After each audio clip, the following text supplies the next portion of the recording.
Hey everybody, welcome to the Aurora Highlands, a brand new master plan community on the northeast side of town, close to the airport. We're here at Taylor Morrison today doing a new build inspection. Why would you do an inspection on a new build? Well, let's just say that we have plenty of experience and reason to be suspicious.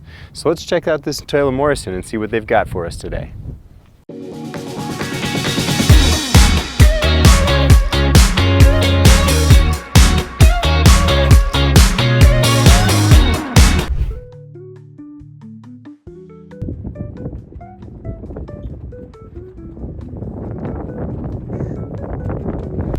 All right, here we are at the Taylor Morrison Welcome Center, and I have Amanda who's going to tell us all about the Aurora Highlands Master Plan community. Awesome, thank you. So the Aurora Highlands is an extremely fantastic community. They are in phase 1 of building right now. However, even being in their phase 1, they have already been up for Community of the Year in 2024, and that is because they have great plans. So one thing that makes the Aurora Highlands super great is that they are going to have an indoor-outdoor pool. So that is going to be open all year round. That is going to have water slides, a splash pad, lap lanes. Then they're going to have a park called Sunset Park, and that park is going to have pickleball courts, bocce ball courts, a covered picnic area, and workout equipment. Those are two great amenities that are for anybody who lives in this community to take advantage of. Something that definitely stands apart from other communities out here is that they're going to keep 4,000 acres of open space with 22 miles of walking trails throughout the whole community. Through those walking trails, they are going to have art pieces like statues, wall paintings, and all of that stuff that people can come and take photos of or just sit outside and look at. Some other great amenities that this community is going to offer is that they are going to have shopping centers that are going to have restaurants, shopping, and grocery stores. Right now, they already have one school open. It is a pre-K through 8, and then they're going to be opening 3 other schools. After that, one of them will be a high school. There's also a Advent Medical Center that is going to be opening up as well. So anything is super close, very accessible for everyone who lives in the community. I also love how close this is to the airport, but it's not like Green Valley Ranch close, right? Like it's not tucked up between I-70 and Pena Boulevard and the airport itself. It's got a little distance to it, but it's still really convenient. Definitely. We are very close to the airport, making it a nice drive to get there. Or we also, here at the Aurora Highlands, they're offering a app called Arrow. And what that is, we have 2 6-seater EV shuttles, and those shuttles are running Monday through Sunday, so 7 days a week, and it's free to anybody who lives here. And that shuttle won't take you all the way to the airport, but they will take you to the stop that takes you to the airport, so that way nobody has to park there also. Tell us more about the warranty options that Taylor Morrison provides. Yeah, so here at Taylor Morrison, we offer what we call a 1-2-10 warranty. What that is a 1-year warranty on anything Craftsman. So that can include things like your flooring, your countertops, your cabinets. And then you'll have a 2-year warranty of anything behind the walls. So that's your electrical, HVAC, and plumbing. And then we offer a full 10-year warranty on the structure of the home. The great thing about that is that it always stays with the Taylor Morrison representative for that full 10 years. So nobody's being sent to a third-party warranty representative at all.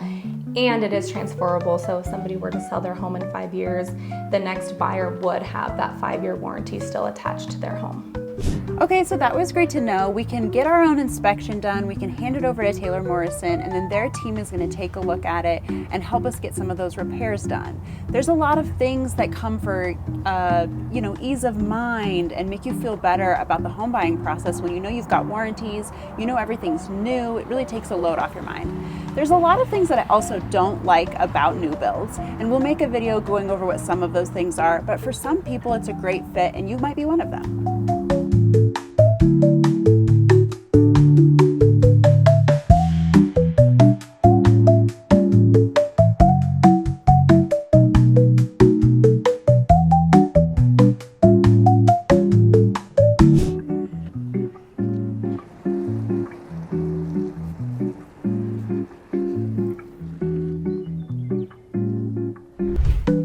So this particular home that we're touring is one of the paired homes in the Aurora Highlands community.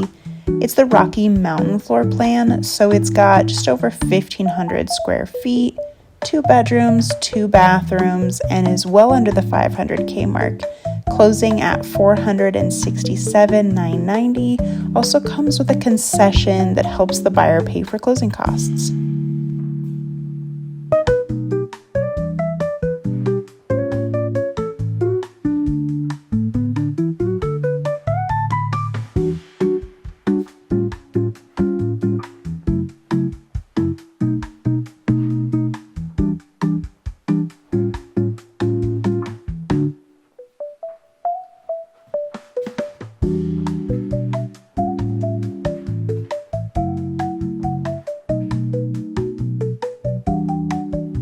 We're going to give you a live look now into what a new build home inspection will look like. A really good inspector is going to be very thorough. And let's just say with John, we gave you the short version. Oh, cool. Look at that. Look at that. So this is something I always caution my homeowners about.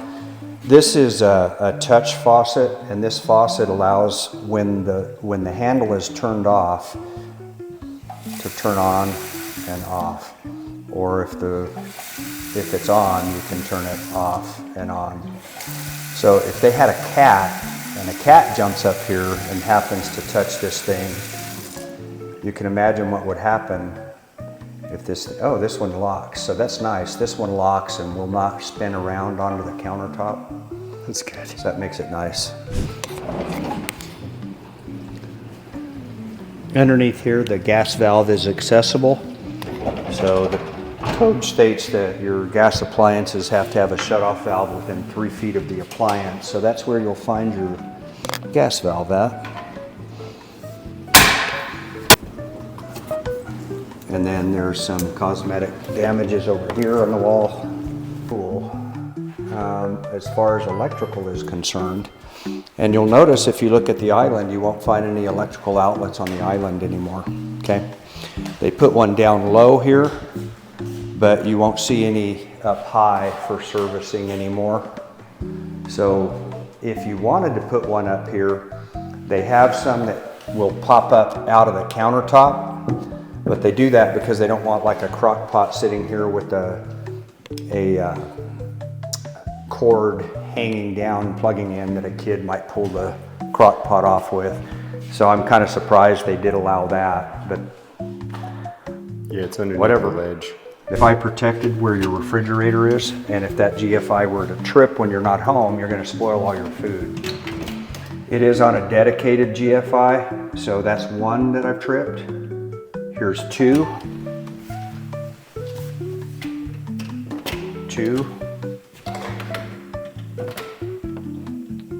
There's 3. So there's 3 in the kitchen. And then on the island down here low, this is on its own. So this is not considered the kitchen group. Okay. And it's only because I use the house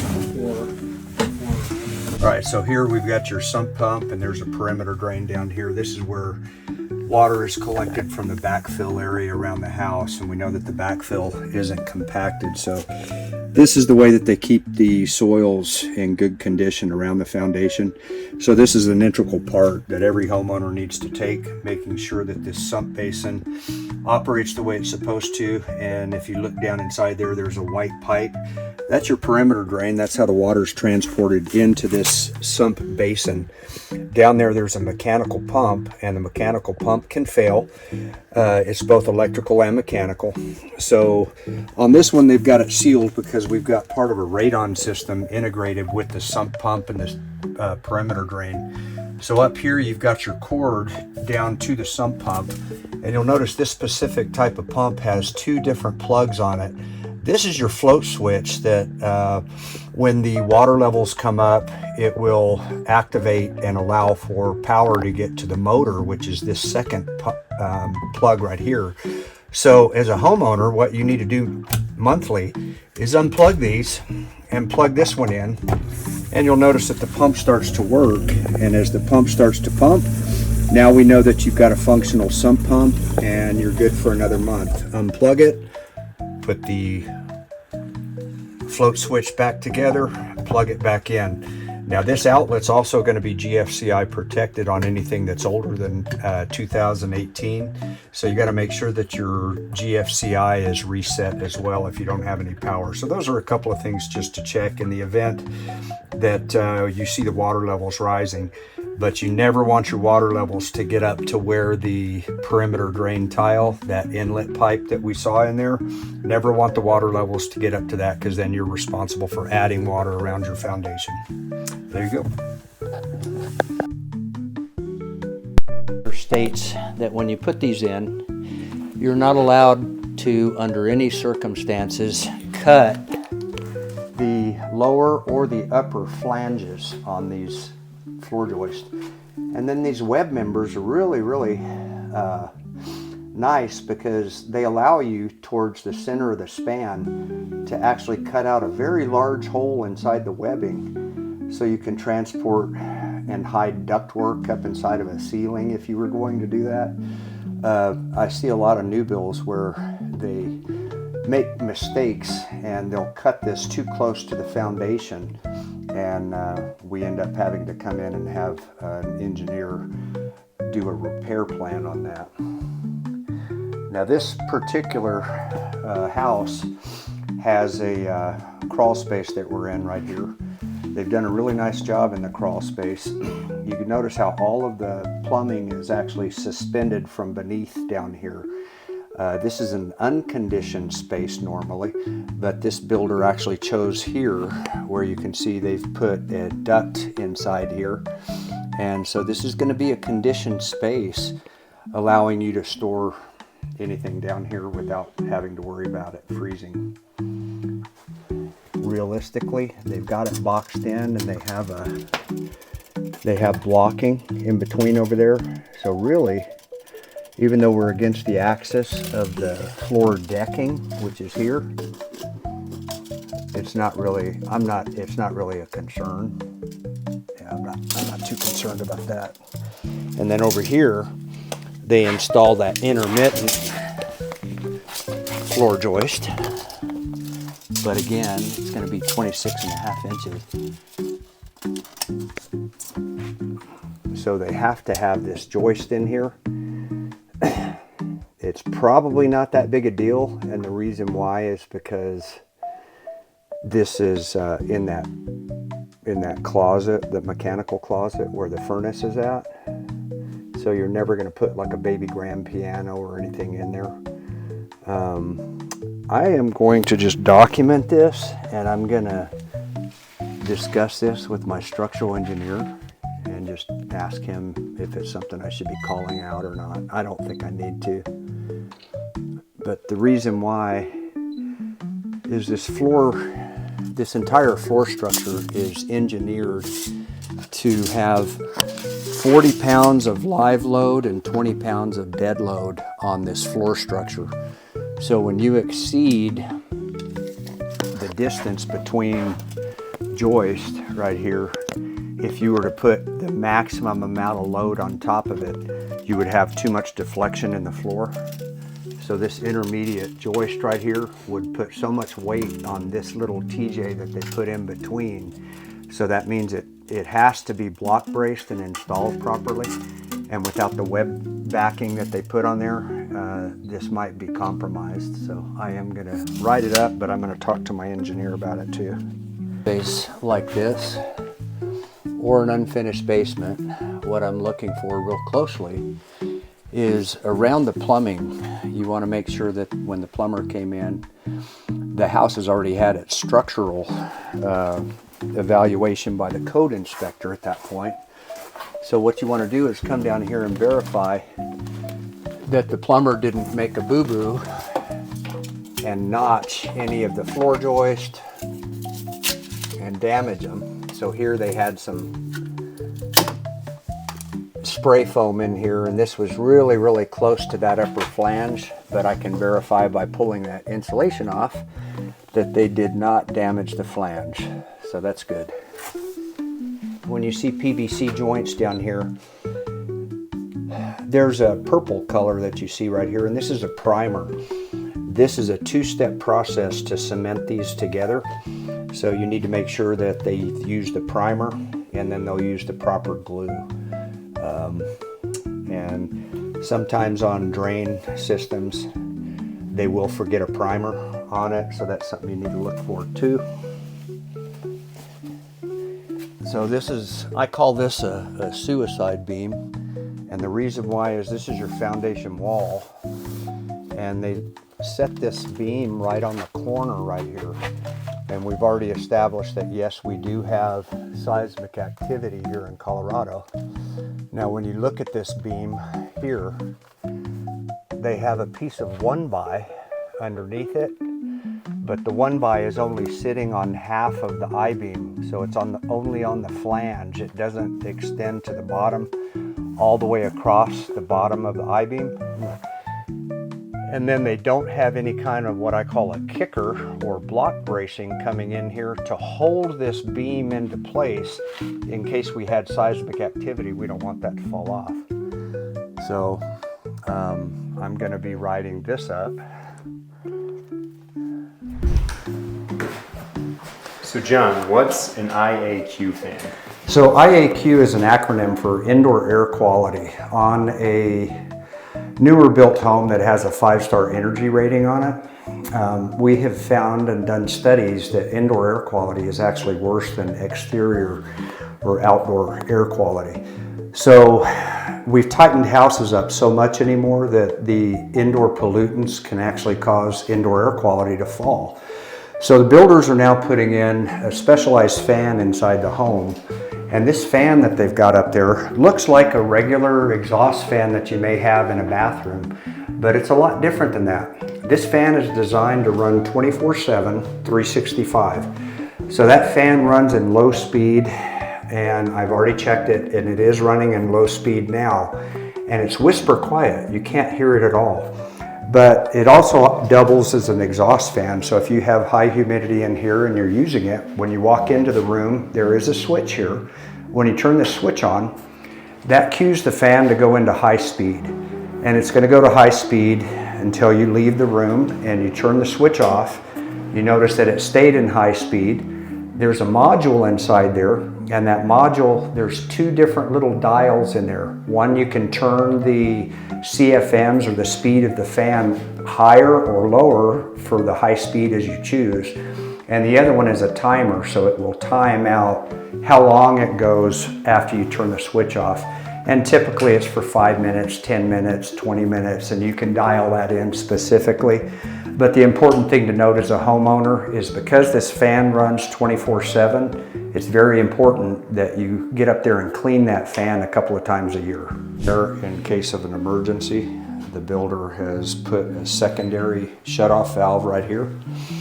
So what we have here is your main water shutoff right here to the whole house. Got a pressure regulator here, another shutoff valve to the whole house. And then this continues up and over. It goes back underneath and goes to all your different sinks, your bathtubs, dishwasher, and everything. So this is, again, another house shutoff. Where this tees off, this is your irrigation, and it's shut off right now. This time of year, we don't want to have your sprinklers on until actually Mother's Day. So it's winterized right now. Now, you notice how from your irrigation system, the water's coming up, splitting, going down to your irrigation system, and the drain cock is up here. Water doesn't drain uphill, right? So this is going to go down into the crawl space and stay in the crawl space in a conditioned space, but then it's going to have to come back up to the outside. And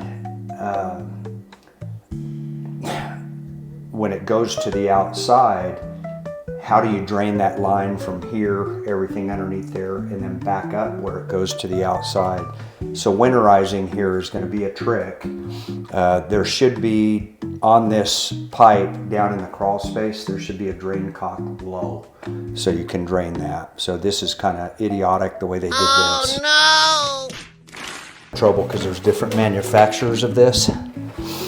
So when the homeowner comes in with his washer and dryer, your washing machine has to drain into this box right here, and there's a standpipe with a P-trap up in the wall here that he needs to put the drain line into here. So the builder leaves this on so nobody drops trash and debris down inside there, but this is difficult to get off, so I would recommend having the builder remove that before occupant takes possession.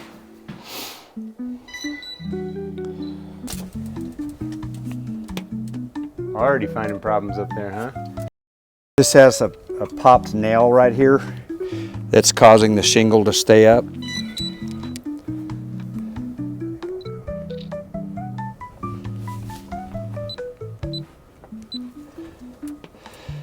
First thing I do when I get up here on the roof like this too, I can't really do it in the winter time because the shingles are so hard, but in the summer or warmer weather, I can lift the shingles up enough to look at them, and I can answer a question for my clients that's important detail with the insurance agent to see if these are impact resistant shingles or not.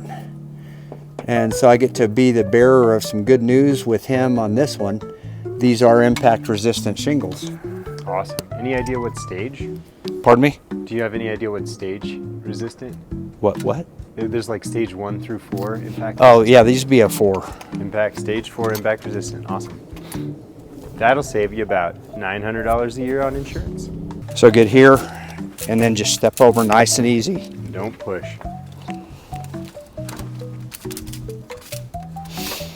From up here on the roof, you can see where we are, and that right there is actually the Gaylord Hotel right next to Denver International Airport. And you can see, I wish we had this view from the rest of the house, but heck of a view from up here on the roof.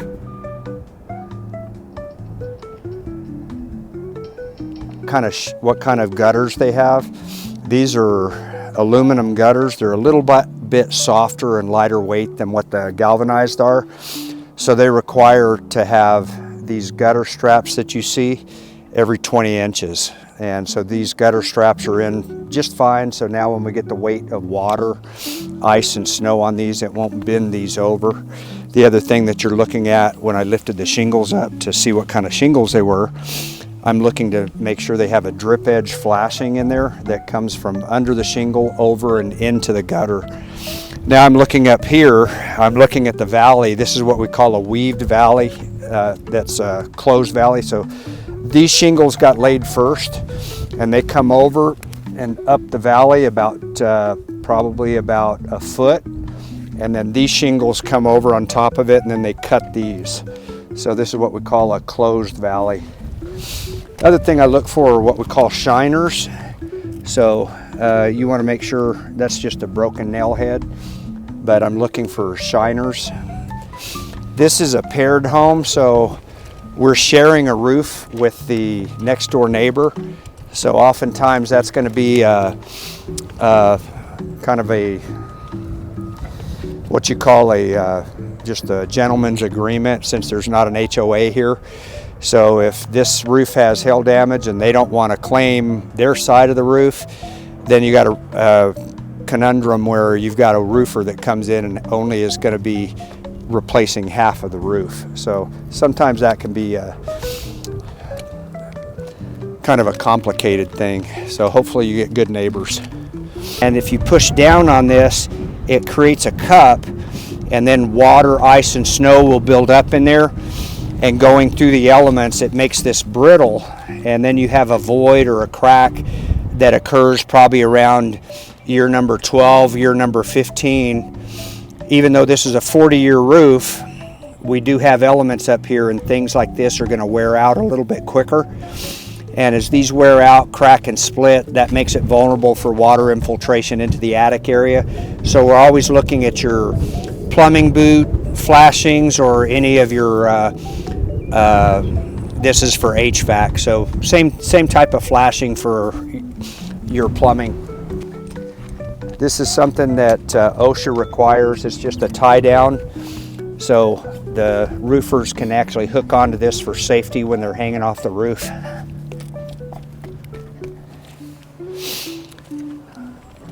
one of the typical types of hail damage that you get, it affects your ridge caps probably the first thing, and it chips the edges.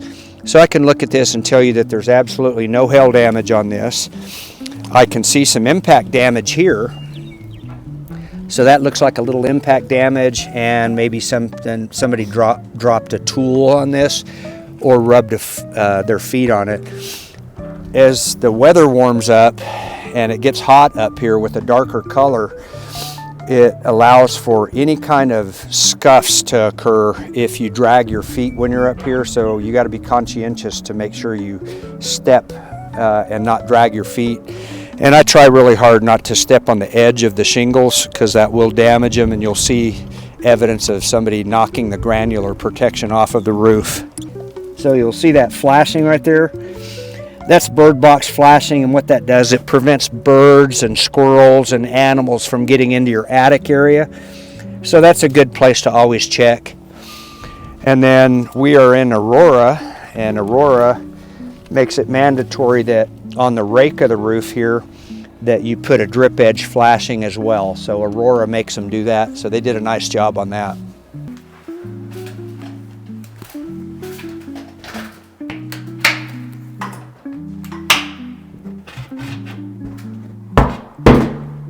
When I come up into the attic, there's several things that I'm looking at, and this is a really nice example of being able to see the entire structure from our access point here. One of the things I don't like to do is navigate inside the attic here and disrupt all the insulation that's in here. So since this is a paired home, we have to actually have a firewall in between both units. And so I inspect the firewall, and I can see that the firewall is in good shape. Again, we're in Aurora again. So this type of decking material that we've got is what we call OSB, stands for Oriented Strand Board. And then you notice that we've got plywood on here. So plywood is a much better material for retaining fire. So if there was a fire in the attic here, it's going to hold better on the plywood than it would the OSB. So you'll notice that the fire code states that you have to have 4 feet from the firewall joining all the way up, and that's going to be plywood 4 feet out. And then you've got areas where it comes out 8 feet, and that's just because they used a 4 foot by 8 foot piece. So we've got your fire wall is intact and in good shape. There's no penetrations. Nobody's going to be going from the other occupant's attic into this attic.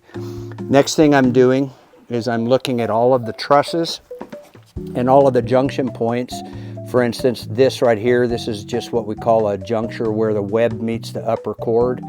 So I'm looking at all of those, and I'm checking the gusset plate, which is that metal piece that you see on there, to make sure none of those were damaged when they installed them, because they do use a crane or sometimes a forklift to manhandle these things into place, so they can easily be damaged.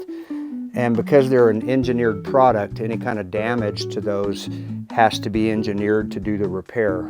So next thing I'm doing after I've looked at all of the trusses is I'm looking at what kind of ventilation I have. So sometimes I'll just turn my light off. I can see where daylight comes through. So I've got roof vents, which we already saw with the roof inspection. And then you can see a little daylight coming from the soffit areas way over in the corners. So that's kind of telling me that we've got soffit venting. And that's so we get a natural convection of air movement up in the attic area, and it decreases the possibility of ice damming on your roof. Then you want to look at the roof penetrations. So I'll zoom in on that. So right here we've got, this would be a dryer vent right here. So the dryer vent's coming up and through the roof. Lint does not go uphill very easily. So this is something I'll put on the report, that they need to annually clean their dryer vent out. And then the other pipe that you see right there, that's a bathroom fan. And then you've got this bigger pipe right here that you see, that's a penetration from the vent hood from the kitchen area. And this one right here, these are your pipe penetrations going up to your furnace that we saw up on the roof. And then the two over my shoulder here, this is the water heater. So I'm looking at the penetrations and I'm making sure that the boot flashings on the roof have not caused any leaks, and they don't. And then you look at all of the vents penetrations, and I said that these type of vents are notorious for allowing water into the attic. So when I see these on a house that's been installed for, 5-6 years or so, sometimes I see some staining on the joist around those, but that's not the case here. Getting it. So these are combination arc fault, ground fault with the light blue button on them. The dark blue button, these are dedicated arc fault only. So what we're looking for are light blue ones. When they're in the halfway mark like this, that means they've been tripped. You cannot just turn these on. You have to turn them off, turn them back on. This specific manufacturer has these little test lights on here. So it's running its own test. It says that the circuit is good and it reset itself. So then you'll come back down, look for 3 other ones that I've tripped. So we've got, that was the fridge. This is the kitchen GFI. And this is for the other GFIs on the countertop. So they're also making you do GFI on your microwave, and which are 220s. This is new as far as 2024. So your dryer is GFI, and so is your microwave and oven. Your air conditioner, which is here, that has a disconnect over there next to the air conditioner, and this is what we call your overcurrent protection device. I've already looked at the data label on the condensing unit, and it says max amperage 15 amps, so this is suitable. So everything in this panel is fine. Another thing interesting to note is on your 220s, they've brought back using a solid aluminum wiring now, so that may be a flag to some people. It's the same rule falls into effect with aluminum wiring. When you use aluminum wiring, it's still a great conductor of electricity, but you have to go up a gauge. So 30 amp right here in copper, that has to be a number 10. I already checked this. This is a number 8 aluminum, so it's a bigger wire for the 30 amp, and it's a number 8 also for the 40 amp in aluminum. So this is aluminum wiring going to these 2 circuits here. So don't let that freak you out, but it is a solid aluminum wiring. One of the costs that my buyers a lot of times forget about when they're buying a new build is this right here. You are usually responsible for your own landscaping and fencing in the backyard of a new build. They usually will take care of the front, and this differs from builder to builder. Sometimes you can negotiate. It's pretty across the board. Okay, maybe this one's obvious to you, but it wasn't to me. John taught me this trick. If you ever want to know which one of your light switches is on the switch, it's the one that's upside down. Sometimes it's both, but it's usually just one of them. Walk-in closet or a nursery? Millennial parents, you hear me when I say no windows. As you can see, everything looks absolutely fantastic. All right, John, tell us generally, how did this inspection go today? I think the inspection went really well. We're checking structure. That's of course the most important part. If you find any builder's defects at all, this is the time to do it. Now, my favorite type of inspection is what we call a pre-drywall cover-up. That's when I can actually see all the framing inside the home. That's not the case here. So I have to really evaluate structure the best way I can. I did notice a couple of things that we're going to bring up to the builder that need some improvement down in the crawl space area. All the windows, the doors, they were all installed really well. They were a little sloppy with the front door, so there's a little bit of touch-up that needs to be done and fill some holes where they put screws right through the door jamb. So I'm going to recommend some improvements on that. Electrical is up to code. I didn't find any anomalies with the electrical, so it was in great shape. The house is essentially move-in ready, and I wish the client many, many happy years in this home. So you'd move into this house, John? Absolutely. All right, sounds good to us. All right, so how did the inspection go? It went pretty well. Overall, John said he would move in there, so which is important to us if John moved in there. But some little things, but nothing crazy. Very good. So if you just want to send over the report from the inspection, I can send that over to my construction superintendent and we can get all of those items addressed. Awesome. And so tell us a little bit how that works with Taylor Morrison. So, we signed this contract and, a lot of new builders put out there like, hey, we don't have to listen to your inspector. But Taylor Morrison seems very involved and very concerned about our clients' happiness. Tell us about that. Yeah, so as far as inspections go, we're very happy to have anybody have their independent inspector come out and take a look at the house.